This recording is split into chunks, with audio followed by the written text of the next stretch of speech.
Right, and now testing my AlarmSense smoke detector with my roshni sounder. I've simply again disconnected the diodes from the Series 65 base. Put them down so I can put the detector on properly. Right, here we go.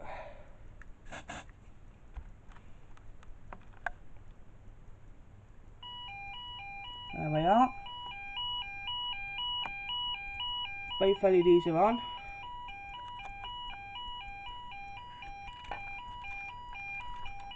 It's the same wiring as that I did on the hold on, cancel the alarm.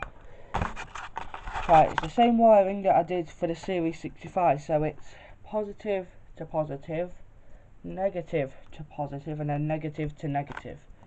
Thank you for watching. I'll see you in the next video.